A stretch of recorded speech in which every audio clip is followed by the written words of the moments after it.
Hello everyone, my name is Firman Nugraha and I would like to present my message about self-paced instruction in education.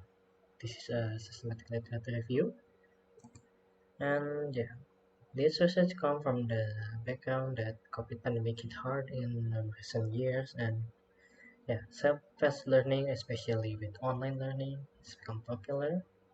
But what is self-paced learning itself? In a different context, it's about an automated algorithm and etc. But in the education context, it is like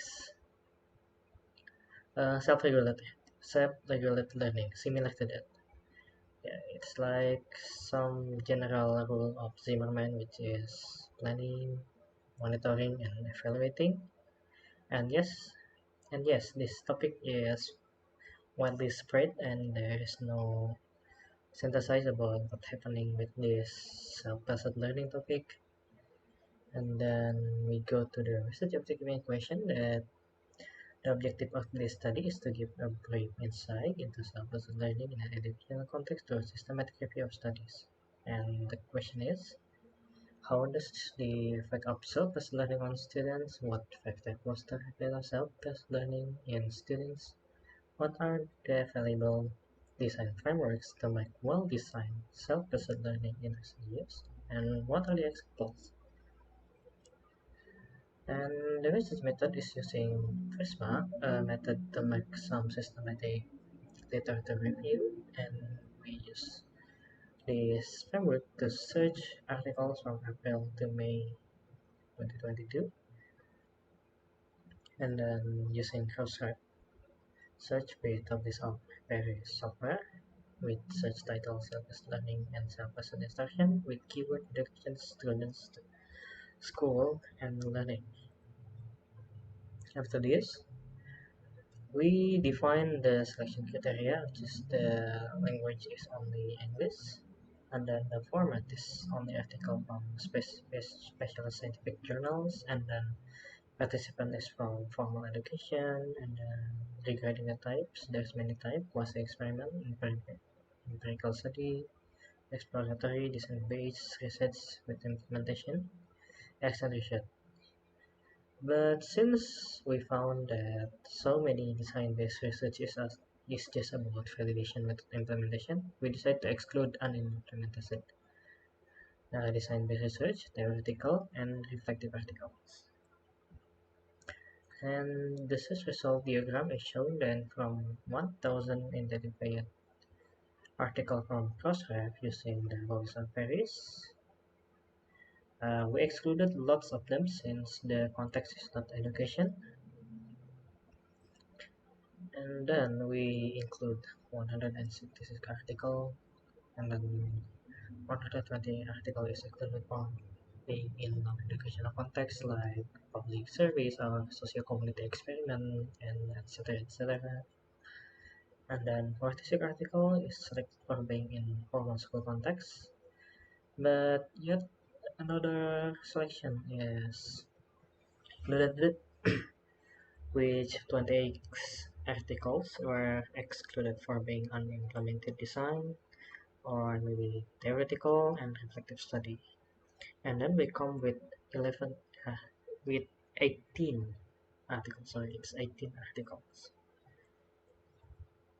And this is the summary of search result that every article is being summarized this way using the Prisma method.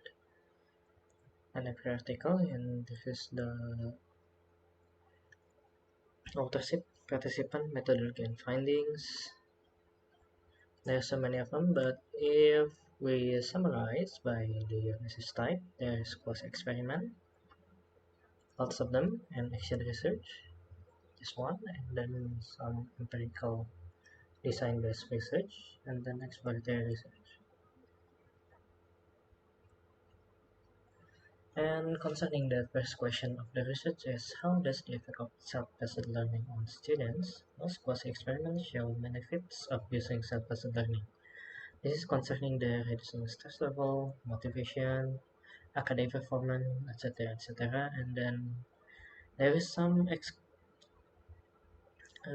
Exclusion in medical training that in laboratory activity, self-assessed learning is equally effective with tutored learning, but in practical laboratory activity, most student is unprepared when using self-assessed learning.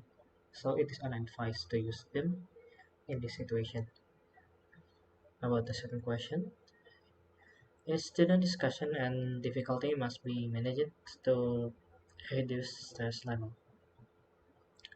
And motivation is a great factor since there are many moments that instructor were absent. So we need to be sure that student is motivated. And then learning structure can affect various students. The loose structure is more compatibility has more compatibility with students with more creative tendency. Yet highly fixed structure benefits students with less creativity tendency.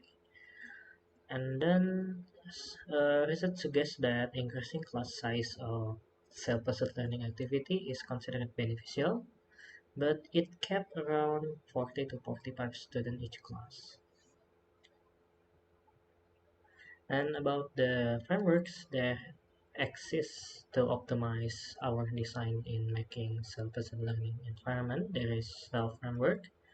This is based on many physics college students that taking introductory physics, and when there's so many students that taking self-regulated learning activity, the team proposed this framework that must include the internal characteristic, external characteristic of the tools, and user characteristic.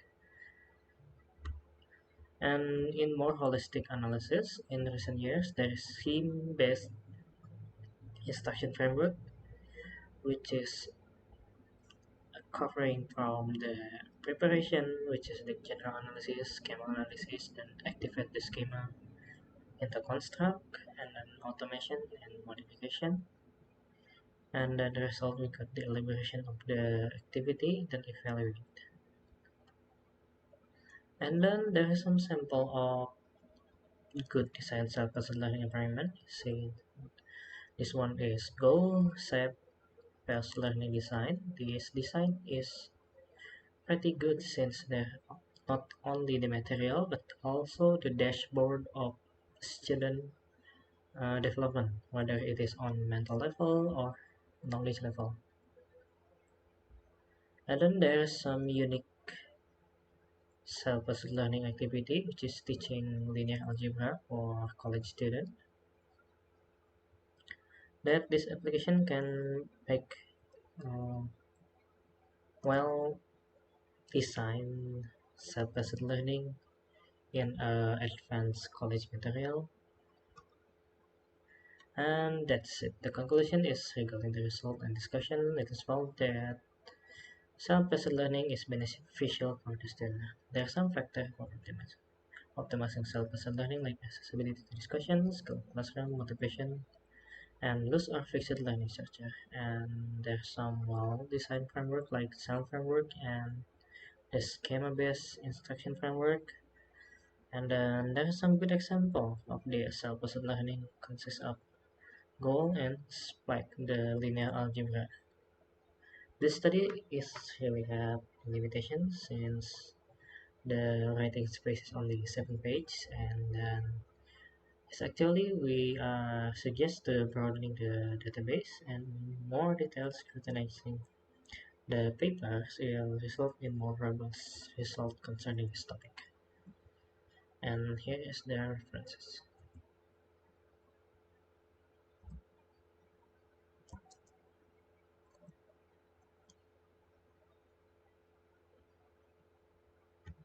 Thank you very much for keeping up to this end of the video.